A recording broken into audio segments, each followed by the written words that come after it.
this one force. I mean, this one force that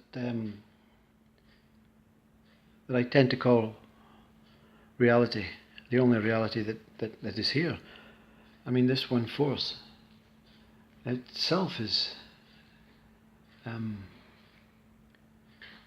trying to understand why it's here, what is going on, what its purpose is. All the things that human beings are trying to find out for themselves is a reflection of what this one is trying to also do. And we are all connected to this. It's like he sent out little time travelers, and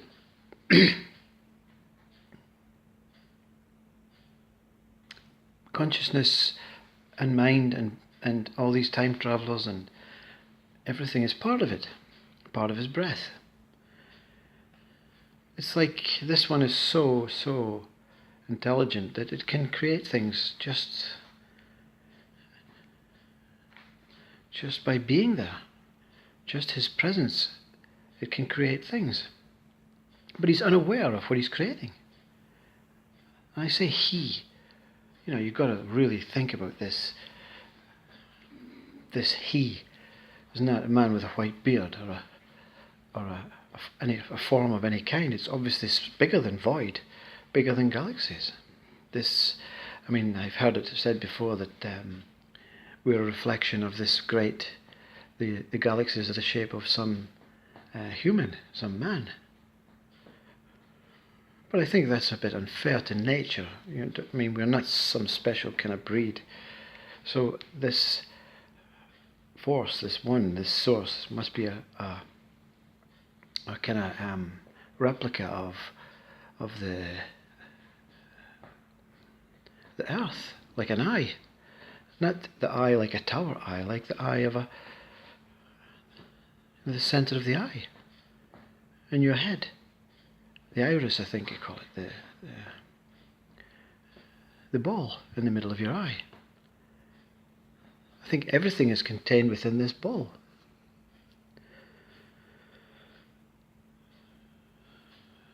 So it's a very simple thing that's going on. But not for us, the individuals, and not for the one who's thinking the original thought. His original thought is basically, I wonder what I am, what is my purpose, what do I do? I have this intelligence and I don't understand it. I don't know what I'm doing. I can create things with there's obviously no language involved. It's not this one is speaking, but some sort of kind of ability to communicate. Not with itself, but out with this thing. Everything must come from this one beginning, which has been seen. Myself, like Rumi, was shown this beginning. But you're going back in towards knowledge. You're going back into where the knowledge comes from. So there's going to be no understanding going back into knowledge. You must go out with the knowledge. Travel with the knowledge. Hence why we're all travelling outwards. Hence why this understanding that we're trying so hard as human beings to look outward for is correct. But it's not that our understanding is limited, but it's our methods of understanding. It's the methods we use to understand on behalf of this one, but actually as this one. Our methods of understanding at present are the mind, and the mind is limited. But the mind is not limited when it's allowed to be. When we take from the mind and try and build something personal, then we are limiting the mind. But the mind would probably manage on its own if we just accepted everything as it is. And that's why when people accept things, they receive enlightenment. And enlightenment and awakening is just a simple form of accepting things. Accepting everything as it is. going in towards the knowledge to see where the knowledge is coming from and what it's coming from. But you'll never know where it's coming from and what it's coming from and who it's coming from, because it's so intense, this knowledge. This knowledge is bigger than every galaxy. It incorporates consciousness in every galaxy. So consciousness can come out from this breath of this I, but to go back in. It's like saying to the exhaust fumes when they come out of the exhaust, right, go back in and see where you came from. I don't even know I'm exhaust fumes, they say. What are you talking about? Where is this exhaust that I came from? We are simply the breath in little time capsules, bodies. And within this main I, this one, this source, there are thousands, billions and billions of spikes, maples, axes within this I. You cannot imagine the scale of this. It's infinite, it's limitless, it's timelessness. So within this infinite I, this God, that cannot have any boundaries, we are free to travel alongside it. And we have glimpses of it, but the glimpses will completely blow you away, like it did I.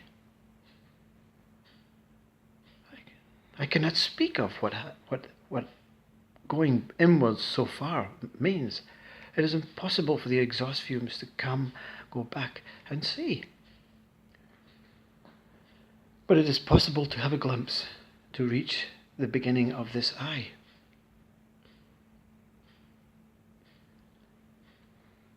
We exist beyond this I, which beyond means within it, within it. We cannot go out with it. It is infinite. So we exist within it, and everything exists within it. But if you take everything inward and project it outward, a reflection of in and out, both are existing at the same time. So this I is so vast in scale that everything goes inwards. But as it goes inwards, it goes outwards. I know. But this is this understanding. Slowly, the mind is understanding. Many other gurus have visited this place and have also been unable to speak about it. But much later in their lives, things come. The knowledge is so intense that it's too much to take in, so that it has to be just fed into the computer or out of the computer. If we class ourselves as the computer, and this knowledge has been full power, used up every gigabit, one moment, completely jam-packed this computer, how can this computer convey everything as quickly as it went in? It has to slow the process down.